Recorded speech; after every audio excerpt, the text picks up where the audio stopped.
जब कांग्रेस की सरकार थी तब धर्म के आधार पर आरक्षण दिया।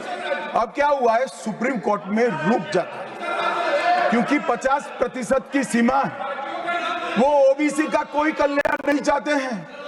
50% की सीमा बढ़ाकर मुसलमानों को आरक्षण देना चाहते हैं, माननीय, धर्म के आधार पर आरक्षण देना चाहते हैं। और मैं आज फिर से एक बार इस सदन में जिम्मेदारी तब के साथ कहता हूं, दोनों सदन में जब तक भाजपा का एक भी सदस्य है, धर्म के आधार पर आरक्षण हम नहीं होने देंगे। ओबीसी को आरक्षण देने के लिए 1955 में काका साहेब कालेलकर कमीशन बना।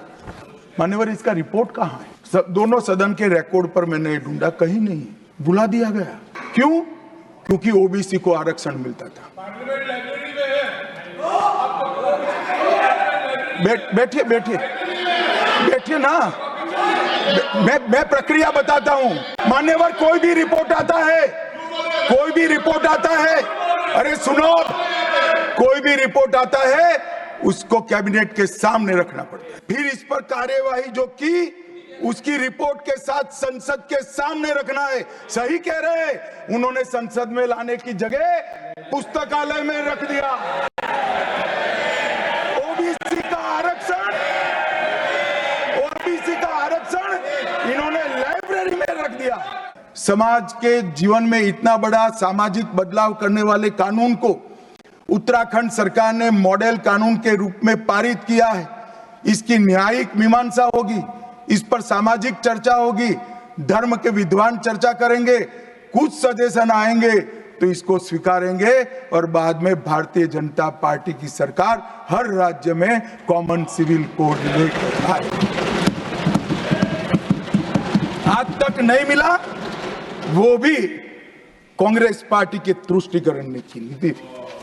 370 पर कई बार चर्चा हुई है, मैं ज्यादा कहना नहीं चाहता।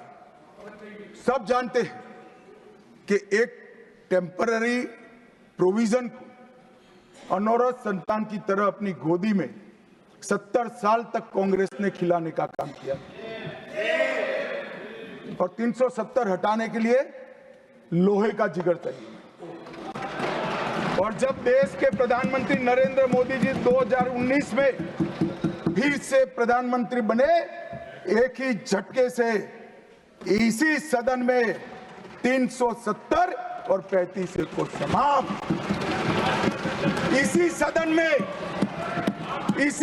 में कहते थे खून की नदियां बह जाएगी, खून की नदियां छोड़ो, कंकड़ चलाने की किसी की हिम्मत नहीं है। मान्यवर, मैं आज आपको बात कहने आया हूं। अभी मैंने कुछ समय में मोहब्बत की दुकान के बहुत नारे सुने। मोहब्बत की दुकान देश के हर गांव में खोलने की महत्वाकांक्षा वाले लोग भी बहुत भाषण उनके मैंने सुने हैं।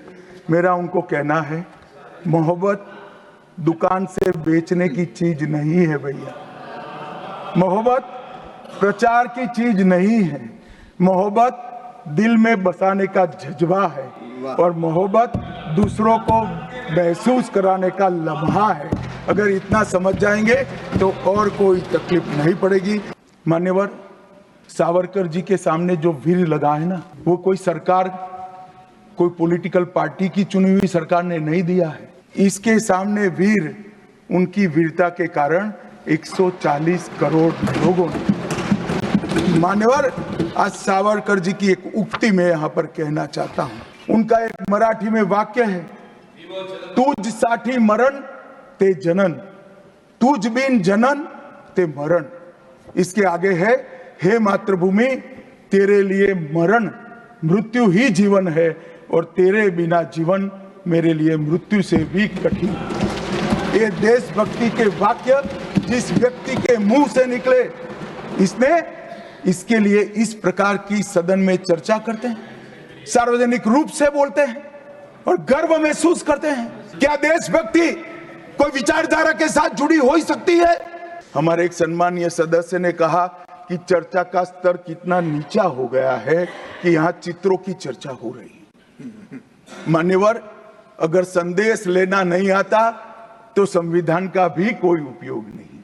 ये सारे जो चित्र लगाए हैं वो हमारे हजारों साल से चलने वाले हमारे राष्ट्र के जीवन को उद्घोषित करने वाले, और कोई ये न समझे कि हमारा संविधान दुनिया के संविधानों की नकल है।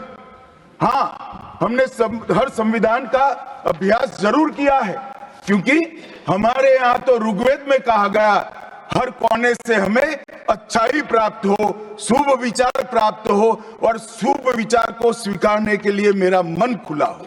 हमारे संविधान की रचना के बाद डॉक्टर आंबेडकर ने बहुत सोच समझकर एक वाक्य किया था। मैं आंबेडकर जी के वाक्य को सदन के सामने प्रस्तुत करना चाहता हूं। कोट, कोई संविधान कितना भी अच्छा हो वह बुरा बन सकता है अगर जिन लोग पर उसको चलाने की जिम्मेदारी है वो अच्छे न हो। उसी तरह से कोई भी संविधान कितना भी बुरा हो वो अच्छा साबित हो सकता है अगर उससे चलाने वालों की भूमिका सकारात्मक और अच्छी हो। अभी कुछ राजनेता आए हैं, 54 साल की आयु में अपने आप को युवा कहते हैं और ये घूमते रहते हैं, संविधान बदल देंगे, संविधान बदल देंगे, संविधान बदल देंगे। मैं उनको समझाना चाहता हूं कि संविधान बदलने का प्रोविजन, संविधान के प्रावधानों का बदलने का प्रोविजन अनुच्छेद 368 के अंदर संविधान में ही है। और मैं आज फिर से एक बार कहना चाहता हूं, थोड़ा ज्ञानवर्धन भी हो जाए किसी का।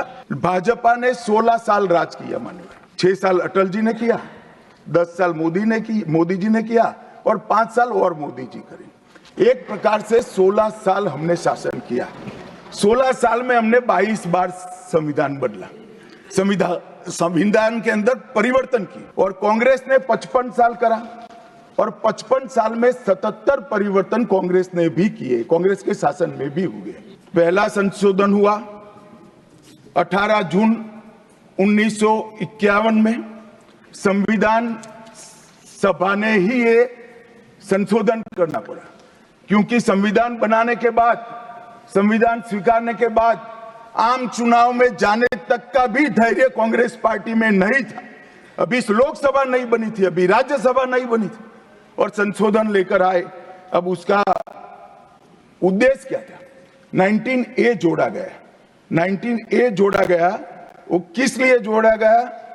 अभिव्यक्ति की आजादी पर स्वतंत्रता को, अभिव्यक्ति की आजादी, अभिव्यक्ति की स्वतंत्रता को कर्टेल करने के लिए पहला सुधार आया।